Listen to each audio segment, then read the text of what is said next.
Hola, bienvenidos al canal La Inteligencia Espiritual. El podcast de hoy lleva como título Dispongámonos a actuar con inteligencia. Es importante saber que el conocimiento pleno de Dios se expresa en cumplir su voluntad y lo logramos cuando integramos las diversas manifestaciones de su sabiduría, saber la palabra de Dios, cumplir nuestra asignación divina, o sea, los propósitos de Dios en nosotros, usando según Dios nos haya otorgado dones y talentos, y saber ser como Cristo, manifestar actitudes amorosas y vivir una vida en el Espíritu, como dignos representantes de Jesús en la tierra, saber ser un evangelio vivo. Estas son nuestras aspiraciones como cristianos y cada día debemos hacer algo por lograrlo. En síntesis, tener una mente renovada y un corazón dispuesto para cumplir la voluntad de Dios, apartarnos del mal, agradarlo y glorificarlo. La palabra de Dios nos convoca en este sentido. Dispónganse para actuar con inteligencia, tengan dominio propio, pongan su esperanza completamente en la gracia que se les dará cuando se revele Jesucristo. Como hijos obedientes, no se amolden a los malos deseos que tenían antes, cuando vivían en la ignorancia. Más bien sean ustedes santos en todo lo que hagan, como también es santo quien los llamó, pues está escrito, sean santos porque yo soy santo. Primera de Pedro 1, del 13 al 16. Sí, Dios da este mandamiento a los cristianos. Tienen que ser santos porque yo soy santo. Está claro que los humanos imperfectos nunca podremos cumplir a la perfección con las normas de santidad de Dios. Pero si obedecemos las leyes justas de Dios, Él puede considerarnos santos y aceptables, tal y como dice Romanos 12:1. Quienes se esfuerzan por ser santos lo demuestran con sus palabras y acciones. Actuar con inteligencia y preparar nuestra mente es el llamado de Pedro en esta carta que escribe acercándose al final de su vida y que está dirigida a cristianos que sufrían persecución.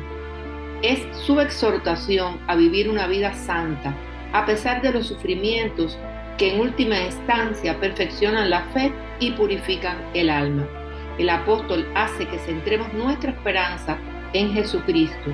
Pedro insiste en que vivamos con un temor reverente como residentes temporales y nos recuerda que Dios pagó un rescate para salvarnos, no con oro y plata que pierden su poder, sino con la sangre de Cristo, el Cordero de Dios, que no tuvo ni pecado ni mancha.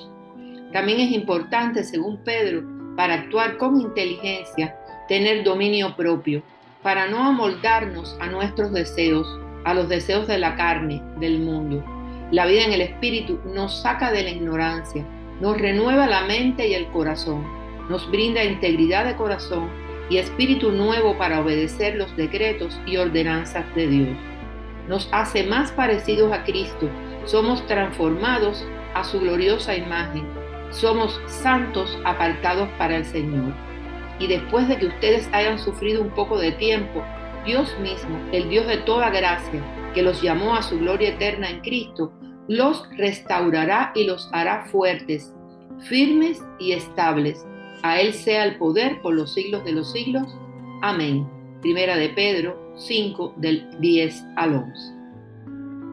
Estos versículos ilustran el proceso de desarrollo espiritual. Fuimos salvos por gracia o por el favor inmerecido de Dios sobre nosotros.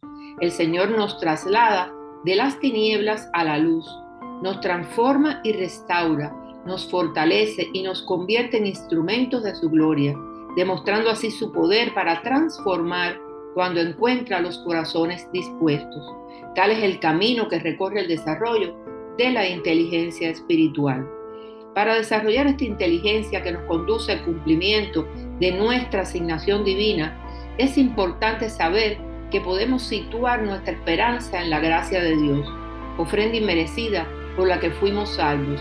Ella se manifiesta en múltiples formas mediante Jesucristo. Por ejemplo, la gracia para hablar descrita en Colosenses 4:6, como palabras con gracia, sazonadas con sal, para que sepamos cómo debemos responder a cada uno. Otro ejemplo serían los dones recibidos por gracia que nos facultan para servir.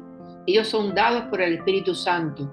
Toda buena dádiva y todo don perfecto desciende de lo alto, donde está el Padre que creó las lumbreras celestes y que no cambia como los astros, ni se mueve como las sombras. Santiago 1:17. Es el sacrificio de Cristo lo que hace posible que Dios nos dé su gracia, mediante la redención que es en Cristo. Por eso fuimos justificados por fe, pero por su gracia son justificados gratuitamente mediante la redención que Cristo Jesús efectuó. Dios lo ofreció como un sacrificio de expiación que se recibe por la fe en su sangre, para así demostrar su justicia. Anteriormente, en su paciencia, Dios había pasado por alto los pecados. Romanos 3 del 24 al 25. Se recibe fe por gracia. En consecuencia, ya que hemos sido justificados mediante la fe, tenemos paz con Dios por medio de nuestro Señor Jesucristo. También por medio de Él y mediante la fe, tenemos acceso a esta gracia en la cual nos mantenemos firmes. Así que nos regocijamos en la esperanza de alcanzar la gloria de Dios. Romanos 5 del 1 al 2. ¿Quiénes recibimos gracia? Recibimos gracia los que somos perdonados. En Él tenemos la redención mediante su sangre, el perdón de nuestros pecados, conforme a las riquezas de la gracia. Efesios 1:7. Reciben gracia los que nos humillamos. Asimismo, jóvenes, sométanse a los ancianos. Revístanse todos de humildad en su trato mutuo, porque Dios se opone a los orgullosos, pero da gracia a los humildes. Primera de Pedro 5:5. Pedro nos invita a ser fieles administradores de la multiforme gracia de Dios.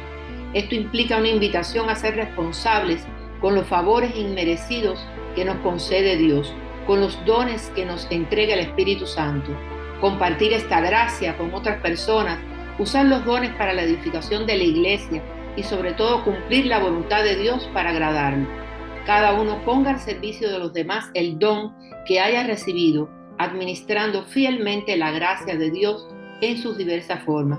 Primera de Pedro 4:10. Las bendiciones abundantes del Padre ya están listas para todos sus hijos.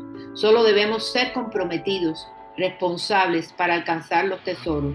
Debemos ser buenos imitadores de Cristo, vivir en santidad como obreros aprobados, que no tenemos de qué avergonzarnos y que usamos bien la palabra de verdad, evitando palabrerías vanas que nos conducen a la impiedad. Gloria a Dios.